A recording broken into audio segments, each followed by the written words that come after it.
Ladies and gentlemen, welcome back to the channel and welcome back to another round of Basis Picks. As always, please like and subscribe, share with a friend, a colleague, a relative, an associate, an enemy, any and all in between. It's appreciated. Now, apologies because I was actually gonna get this video out yesterday. However, I recorded it. I recorded literally about 3 of the segments before I realized that the battery in my microphone had died and needed charging. So with that being said, I am redoing it. You guys are getting it today. However, it's not going to be as in-depth as the last one, as I've got more commitments and less available time to do so. There's 2 videos. This one is going to be focused all on Katie Taylor versus Amanda Serrano and the card taking place on Netflix Friday night. We're going to do 3 segments. We're going to start off with like the prelim stuff. We're going to go from the prelim to like the championship bouts. Then from the championship bouts, we're going to go to the main event. Yeah, like I said, I'm going to keep a lot of it brief, except for maybe the main event and maybe one of the other fights on the undercard where we might talk a bit more tactics and stuff. With that being said, less talking from me. Let's get into the picks. We start off with decorated amateur and Olympian Tam Tibau taking on Mary Casamassa. This is taking place up at middleweight. I went through a bit of a breakdown in the previous video. What I will say is Mary is very good, very aggressive, very tough from the fights that I have seen. However, when she is stepping into range, trying to close the distance, she can lapse in her defense in order to try and get her offense off, being very sloppy with hand placement. And I feel as if she does that, Tam Tibau with the longer range, longer arms, and the very, very spiteful jab, especially coming from that southpaw stance that she has, I feel that she will be able to time Mary a lot coming into the pocket. I don't think that Tam will get a stoppage here. As I said, Mary is very tough. She's also, very prideful, has a pretty decent background in amateurs herself, just not as decorated. Obviously, Tam was lauded to basically take home that gold medal, and for one reason or another, didn't quite happen. I do think though, behind the jab and behind the straights and being able to keep Mary on the outside, trying to force her way into the pocket, is where she's going to end up getting caught and having those rounds just be taken away from her. So I am going with Tam Tibau to win the fight. It's going to be dangerous. Obviously, Mary's got a lot more pro experience than Tam does, but I feel Tam just has the better, higher ceiling, the better natural talent, and I do expect her to win the fight via unanimous decision. The next fight that's actually on the card then ends up being Ramla Ali against Lila Furtado. Now, the UK people, if you know Lila Furtado, it's because she fought back-to-back Raven Chapman, then Karis Artenstall, lost to both of them. I believe she got retired on her. She got retired by the doctor in the Karis Artenstall fight, or ended up getting stopped, whereas the Raven Chapman fight did go the distance. But with that being said, Lila she's game, she's tough, she's naturally bigger than Ramla Ali, I guess in terms of the weight classes she's been competing at. Ramla probably has a little bit more of a pedigree. However, we've not seen Ramla for over a year. She's got a lot of other commitments outside of boxing, so it's hard to know how seriously she actually takes it at this point in time. We know Lila, for all of her frailties, for all of her deficiencies, this is basically her life. Coming from Brazil, like, this is how she makes a living. This is one of those fights I'm the least confident in my prediction, just because, again, I haven't seen enough of Ramla recently, and I feel as if, especially from sort of the last several fights I've seen, even though she got with Manny Robles, which was a very good trainer, I just feel as if she kind of regressed from her natural. I think she looked better in her amateur style than she actually has as a pro, and I'm picking her tentatively to win this fight, but I can see a scenario where this is a much more difficult fight than it needs to be. I can see a scenario where it's even a split decision. If she were to lose, it wouldn't shock me, is what I'm saying. But I think maybe just with that little bit of extra polish that she does have, and the fact that she does have good footwork, good movement, and can get out of the way if she really needs to and just play keep away in this bout, I'm gonna think that she will get away rather than engage if need be. So I'm gonna go with Ramla Ali to win on points, but I feel like it would be a lot harder than it needs to be. Alright, after that fight, we got Chantel Cameron versus Jessica Kamara. Now, because I'm doing this later than I was initially supposed to, I actually got to watch the press conference. And let me say, for the first time ever, I saw Jessica Kamara. She was looking kind of fine at the press conference. I know that doesn't mean anything here, but I just thought I'd say it because I've never seen her look that good. It's not just the clothing, like she looked hot. Maybe that's just my opinion. Someone might be in the chat saying, "No, you chatting shit." I don't know, but I was like, right, is that Jessica? Now Chantel wasn't there. They said that she was catching a flight and the flight was delayed. Now, does that mean that she was catching a flight from the UK, so she's only traveling in now, or was she on like the West Coast catching a flight to the East Coast? That gives me some concern.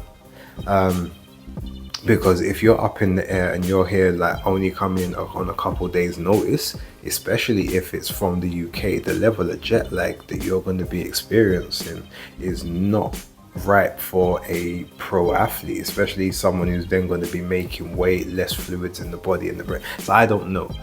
However, that has kind of made I gave a prediction, so I'm going to stick with the prediction that I gave. I'm going to tell you that in a second, but what I'm saying is the caveat is I don't know where this flight's coming in from. So that has made me feel like I should change the way that I was going to plot out this fight. Anyway, the reason I am going with Chantel Cameron to win the fight, I did it on my predictions league a couple of days ago. The reason I'm going with Chantel, she is naturally bigger than Jessica Kamara. She's more aggressive, more spiteful. Jessica is tough. She's Canadian. Like she will sort of give it her all. She will go out on her shield. She will go out swinging. But she was getting pieced up by the likes of Caroline Dubois at 135. I've seen her competing with people sort of 130, 135. She's been up at 140 before, and you know, even though I think that she beat Kaylee Reese when they fought, like she also, you could see the amount of damage that she was taking from there. She's been in a lot of wars and she's been stopped on several occasions. I'm expecting Chantel Cameron to do the same. So I'm going with Chantel Cameron to win. I'm going with her to win via rounds 4 to 5 KO, possibly even earlier. But again, I need to know more about where she was traveling from, why she was on the flight when the press conference was taking place. And with that, that's going to be the first part. Now we're going to move into the championship bouts. Okay, first one we're going to talk about Shanika Johnson versus Sharita Metcalf. Now, really, I could have put this in the first segment because this is actually going to be on the prelims part of the card rather than the main part of the card. I don't know if that's fair considering the fact it is an undisputed fight, but I guess it's going to be the main event of the prelims, a bit like what Matchroom does.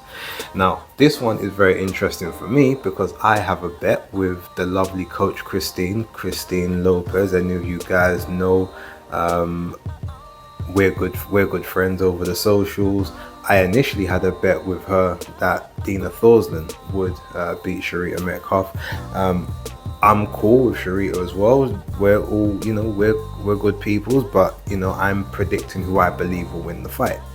And since Dina moved out due to the pregnancy, Shanika Johnson jumped into the bet, and I still got roped into it, which is fine because that being said, even though it's a shorter camp, shorter notice, I still believe that Shanika has certain advantages over Sharita Metcalf. Sharita is the much taller, rangier fighter by trade. However, I think Shanika actually has the better engine. I think she's got the better work rate.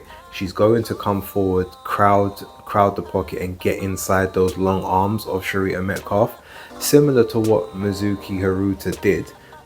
While I did give Sharita the win in the second fight with Haruta, I know a lot of other people believed that she lost that fight, but Haruta doesn't have the same level of speed and punch combinations that that Shanika Johnson does. Also, I feel Shanika Johnson has been in the ring with a higher caliber of opposition in the boxing game. She's been in the ring with Ellie Scotney, very highly talented world champion. She's been in there with Nina Hughes, you know, decorated amateur. Yes, a little bit older, but you know, highly ranked. You know, the Suzuki Ramadan fight showed the level of grit and determination she could have. She's also been in there with I think, wasn't she there with Shotgun Shannon O'Connell as well? I know that, I think that was a fight, I believe she was in there with her.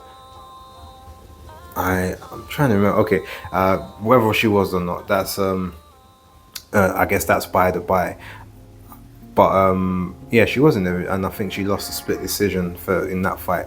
But that all tells me that she just sort of been in there with, she's able to now, she's draw from those experiences, graft those experiences, and I feel that she's just going to get on the inside of those levers and then make Sharita have to trade and exchange, which she will be able to do for a short while. But I just feel like with Shanika being over 10 years younger, you know, I guess in her prime, so to speak, knowing, and we know that she's peak tough. I'm not saying that we don't know that about Sharita, but like, we know that if it needs be, Shanika can go to some dark places to get that victory. I don't know if Sharita is really wanting that type of scrap, whereas I feel like she wants to be more controlled and balanced. I don't think Shanika's going to give her that opportunity. So I am going with Shanika Johnson to win the fight. I don't think she's going to knock out or stop Sharita Metcalf. I do think Sharita will have too much pride to do that. I feel like if needs be, she'll go on her bike to make sure that she gets through and say that, you know, ain't no woman like really put a beat down on her. But ultimately, I do think that Shanika Johnson will win the fight, and I do think it will be a unanimous decision, but potentially it could be maybe a majority as well. The next fight on the card, I believe, is going to be Savannah Marshall versus Shadaysha Green. Now, I don't know if this is supposed to be undisputed, but I do know that there's like 3 belts on the line. There's the WBO, there's the IBF, I think there's the Ring Magazine belt. I'm not sure about the WBA and the WBC. But look, Clarissa Shields obviously was a big thing for Savannah Marshall. She went over to the PFL for 2 years, tried to go and get a rematch with Savannah over there, didn't work out. So she's now back in boxing, hasn't boxed for 2 years, but has obviously been doing other things now. She said that she had to go back to basics to remember to learn her boxing fundamentals, get her stance right, get her punches flowing in the correct way, getting her movement right, getting her defense correct, not sort of twitching, thinking about leg kicks and things like that. And all of that, obviously, she said the muscle memory eventually did snap back in, but it took a little while of adjustment. So there's possible ring rust, not in terms of activity, but just in terms of being in a boxing ring. That's something that Shadaysha Green could possibly exploit. However, with Shadaysha, because she is very much a counterpuncher, she stays on the back foot. She doesn't really like to come forward. And every time I've seen someone get up close to her and pressure her, even in the fights that she's won by spectacular knockout, she always looks, to me, uncomfortable when someone's approaching. She never looks calm. She always looks a bit panicked. And I believe the level of pressure, bearing in mind that Savannah Marshall is not a pressure fighter, she's a boxer puncher, but the level of just that front foot pressure, just that waving the arm out in front of her, sort of just keeping her engaged, keeping her locked on, I feel like a lot of that, combined with the fact that Shadaysha Green doesn't necessarily have the best gas tank, is just going to wear her out and tire her out a lot quicker than she's probably used to. Both girls hit hard, so it could literally be a case of whoever lands their hardest shot first will control and take the fight. I don't know what each girl is like in terms of, you know, ultimately getting hit the hardest, and, you know, the chin, who goes down or what. What I do know that Serrano spars and used to spar very regularly with not just like middleweight guys, but light heavyweights, some heavyweights obviously, and then when she used to spar with the lighter weight guys like the super middles, the super welters, the welterweights, they would be the ones, they would throw flush shots extremely hard. So she's been battle tested in terms of the gym that she's been in with Peter.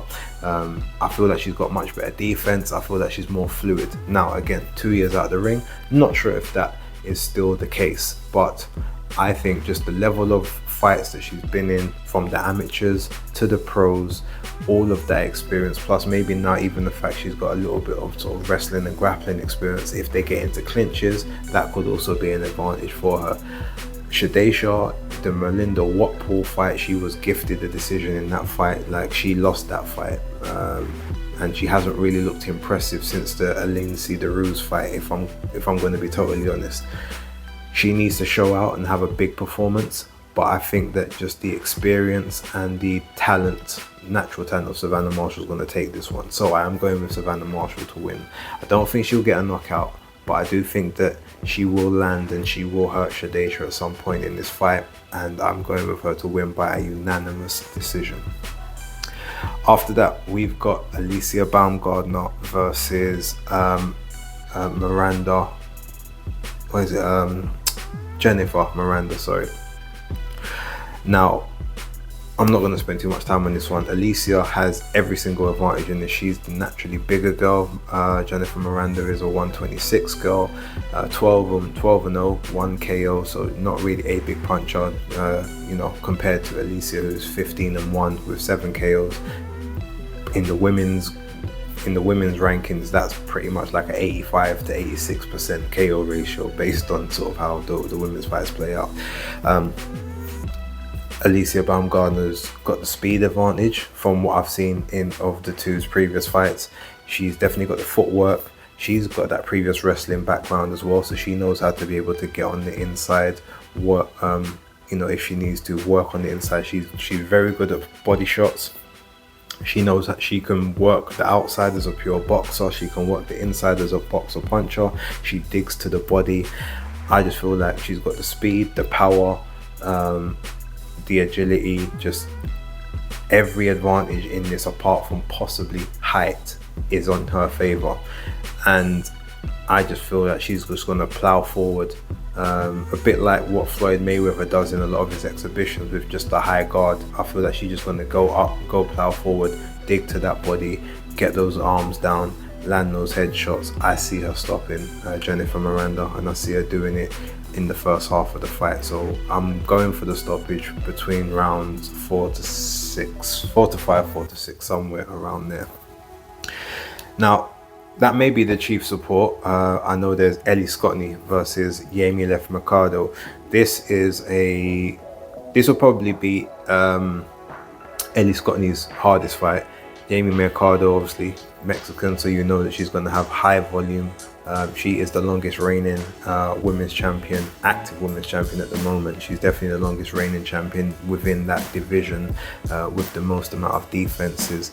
And she's tough. She throws in combinations. She doesn't let up. She's got good movement. She's got good footwork. She's got an engine. Now, Ellie Scotney is the much better boxer in terms of skills, pedigree. The issue here may be the fact that even though neither girl has got a huge knockout percentage, Ellie doesn't have any KOs on her record. Now, that's because she's been fighting the top level girls pretty much from her earliest bouts, but unfortunately she doesn't hit that hard, or she doesn't sit down enough on her punches. If she were to try and just box this fight and control it, I feel that she could win this fight fairly comfortably. But Ellie does like to get in the pocket. She likes to dominate, likes to push people back, likes to show that she can boss a fight from start to finish. And I think because of that, she's going to give Jamie a lot more opportunities to counter. And I know that of the two of them, I definitely think Jamie Mercado hits harder. If Ellie gets caught, while I don't think that she'll be able to get knocked out or knocked down, if she gets caught and buzzed, rocked at any point in this period, the momentum of the fight could shift, because then she's got to basically fight from underneath, which is a bit of a wrestling term for those of you who know. And I think if that's the case, the fight could end up getting away from her, especially if she gets caught early. You know, Mexicans, they have that stamina. They get stronger and stronger as the fight goes on. Ellie has to control this fight from the start. She has to control the pace of this fight from the start and not let up. I do think she's good enough to win this fight. She's been after this fight a lot longer than Jamie has, and you know, she wanted to unify. She wants to be undisputed. I think she's going to put on enough of a performance to get the decision. It will be a decision, and it's not going to be a KO. I think she wins. Probably I think it might be a split. I think there's going to be one judge that likes a lot of the come forward aggression that Jamie left Mercado works, and maybe gives her more credit for that than she deserves. But ultimately, the right person, I do think, will win. I think that will be Ellie Scotney, and then on to that possible undisputed bout. That's the end of the championship rounds and the championship bouts. Let's talk about the main event. Okay, now time for the main event. Talking about Katie Taylor versus Amanda Serrano, the trilogy, the final chapter. Look, Katie Taylor is 2-0 in this, so in that sense, why do we have a trilogy fight? We have a trilogy because these two make magic when they are in the ring together. There's been a lot of trilogies that weren't needed. Fury and Wilder didn't need a trilogy. You know, you had Fury Chisora, didn't need a trilogy. Fury wants a trilogy with Usyk, not needed. This is a fight where you could say, you know, some people believe it should be 1-1. I disagree. I do think that Katie Taylor did win both the previous fights.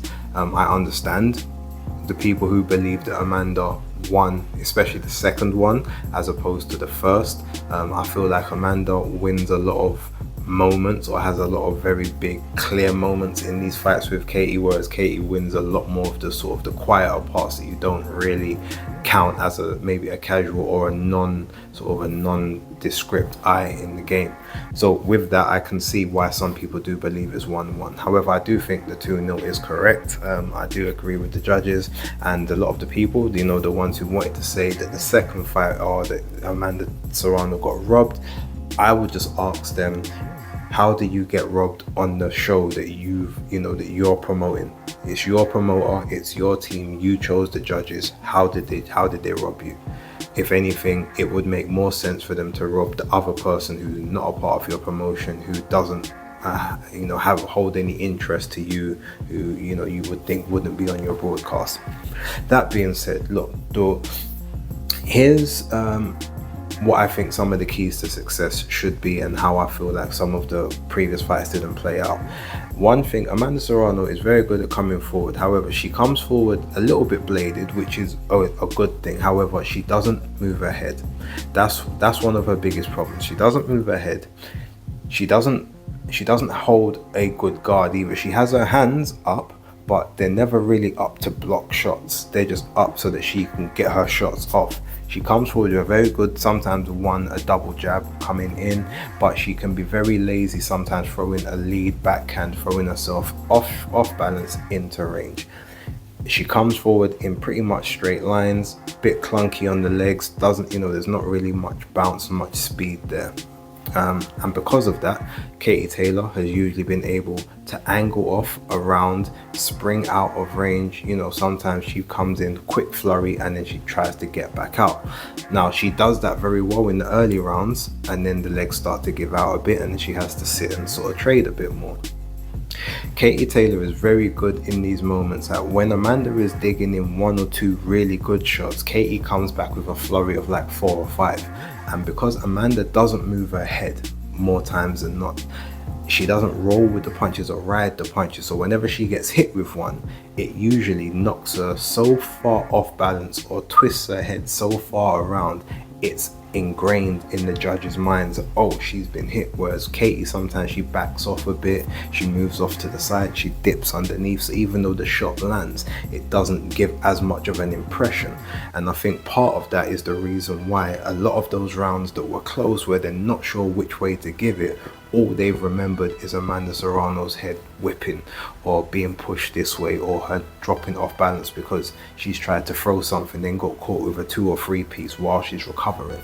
And I think that is where she needs to make adjustments in this fight. First off, she's got to get a high guard. She's got to come in under the high guard and make it clear that shots aren't landing.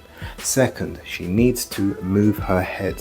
If she can get some of that pendulum movement backwards, to the left, to the right, dip underneath, roll in, come in off of that straight line, come in at the angle, dip underneath, then throw the backhand, throw the lead hand through, I believe she's going to have a lot more success. She also needs to dig to the body a lot more. She had a lot of success in the first fight when she was digging to the body. In the second fight, when she was getting in close, digging to the body, she was affecting Katie Taylor a lot more.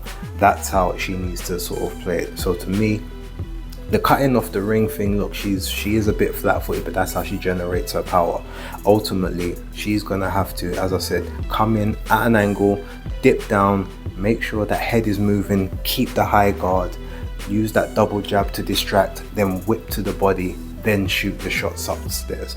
That to me is how she wins those rounds a lot more convincingly, a lot more clearly, and possibly even hurts Katie to the point where Katie can't get to then jump in, try to hold, try to recover, and then ends up getting taken out.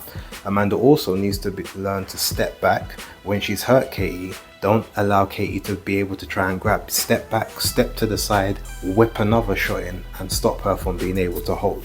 That to me is her keys to victory in this fight.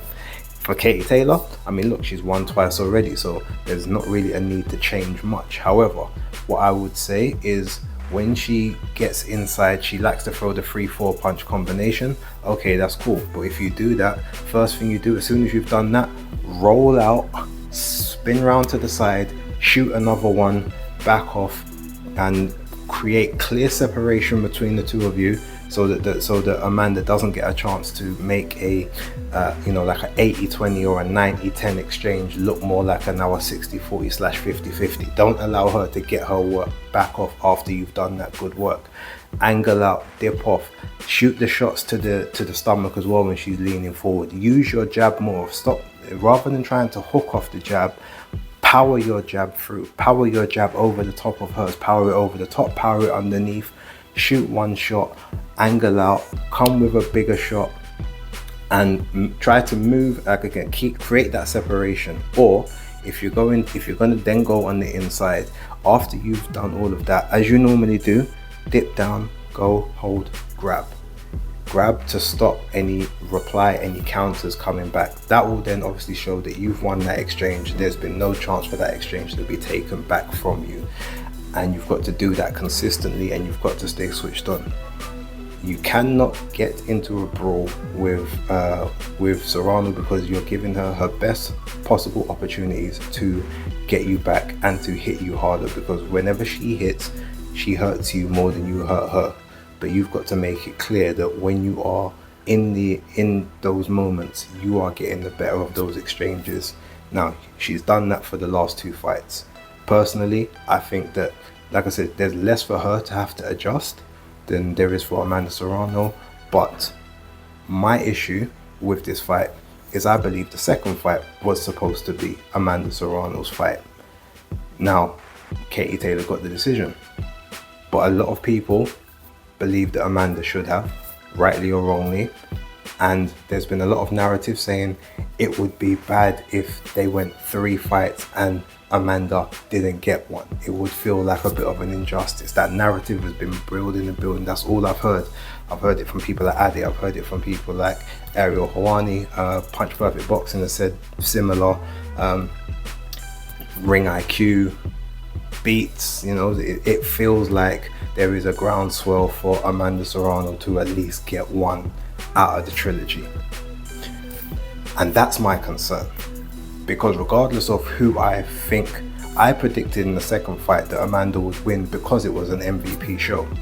I thought there's no way that Katie can win on away soil, and she did. Now, when I was watching it on the day, I thought that, bearing in mind I lost about 3 or 4 rounds due to Netflix crashing, but I thought from what I had seen that Amanda won.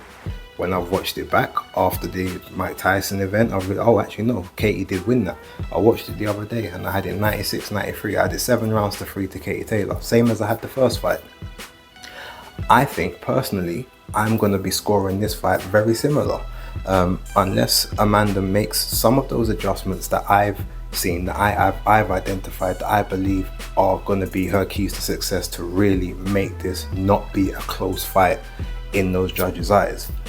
But the problem is, I think that just because of this narrative, people are going to be looking for more favorable reasons to give Amanda the rounds. I feel like the judges are going to be looking a lot harder for what she's doing and less of what Katie's doing on this particular occasion. So while I think that Katie will do the same as she's done before, and I think that she will legitimately win again for a third time, I just don't think she's going to get it on the cards. So last time I said that I think Amanda's going to win close decision. I think very similar to what I said with Bivol and Canelo. I said that I think Bivol will win, but he won't get the decision. He won't get it on the cards, but everyone will say that he's won. I think in this particular instance, it will be a case where Katie Taylor has won the fight, and you can kind of clearly see that, you know, it's maybe not as close as the other two were, but it's still majorly competitive. But I don't think she gets it on the cards. I do think Amanda Serrano will win. I know some people have said they're betting that it could be a draw. I think Katie definitely, I wouldn't be surprised if she gets the 3-0. Well, actually I would, based on all the narrative around it, but I'm going with Amanda Serrano to win this one. I think it's going to be a split decision. There possibly could be a reason for them to have to run it back due to a controversy, but I just feel like with everything that's gone on, it's just too much for Amanda not to get the decision. So even though I think Katie Taylor is actually going to win this one more convincingly than the other two, I think Amanda's going to get it. So I am going with Amanda Serrano to win via split decision. And I hope that I'm wrong and Amanda actually does win it legitimately with no controversy, no close fights, and if she wins conclusively. But that's not what I see. I see Katie doing what she needs to do, but Amanda getting it. So yeah, look, that's my prediction. Leave yours down below. Let me know what you guys think. Thank you very much for watching. Don't forget to like, subscribe and share. I'll catch you on the next video, which will be dropping in a few hours from now, maybe early hours tomorrow. But for right now, on this video, it's Taylor versus Serrano 3, Spaces Picks, locked.